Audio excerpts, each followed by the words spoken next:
Welcome, ladies and gents, to Real World PDR. This time we're going to do something a little different. We're going to take a look at some awesome Stanliner techniques.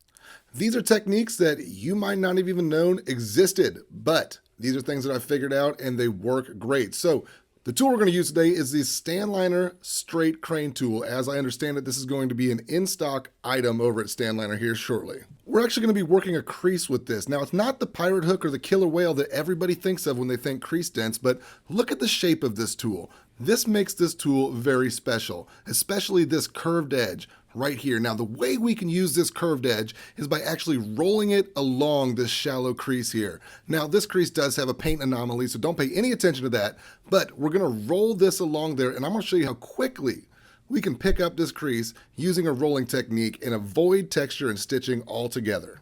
Now, this is a Subaru Outback fender, so the access to this location is very tight, but because Stanliner has shaved this tool, it's really no sweat to get in there. But a regular tool where standard straight pushing is required would not have fit in here and been able to push. Now, very little pressure is required to actually get this metal moving using this technique.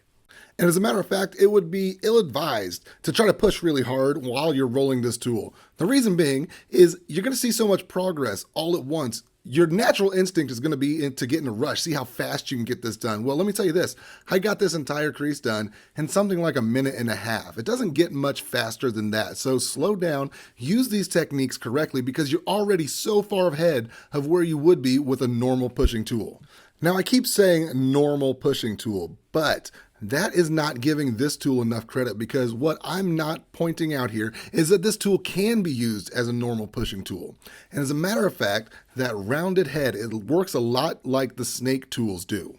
When using a direct push technique, the harder you push, obviously the more surface area is going to be touching that tool. So it is actually pretty difficult to over push using straight directional pushing with this tool. Furthermore, this tool can absolutely be used as a twister, both the rounded part and what I'm going to call the toe of this tool, the very, very end of the rod. Both work great in different scenarios while you're twisting.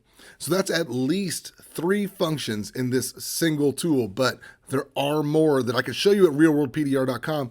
And also, let's point out that Stanliner is having their event directly before MTE this year. If you want to learn from the master, this is where you're going to want to be. I've worked very closely with Thomas from Stanliner and other Stanliner representatives to make sure that I am, in fact, showing these tools appropriately. But these are all techniques, these are all tools that were made by Kaz. Kaz himself is going to be at the event this year. For most, this is going to be a once-in-a-lifetime event to be able to learn from this man that we've all been watching for years, a real innovator, a real legend in the PDR industry.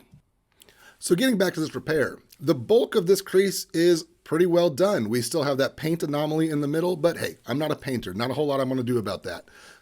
Now, if we switch to a bit of a closer view, you're going to see how easy it is to actually pinpoint, get very, very accurate using this technique too. Again, the secret here is just slow down a little bit. Just make sure you know exactly what you're rolling, what you're pushing before you do it. And one thing's for sure, it's hard to argue with results. So there's the dent before, you can see that paint anomaly, and here it is after about a minute and a half, 2 minutes before, and check it out, here we are after. Not too shabby, and what we didn't have to worry about was any additional texture. This is going to cut down on your cross-checking time significantly. This was also just about the only tool that I can get in there to do this job, and the only tool that I had that was going to do it this quickly. Tune in shortly, we're going to have a talk with a Stanliner representative about what to expect from the Stanliner event this year before MTE.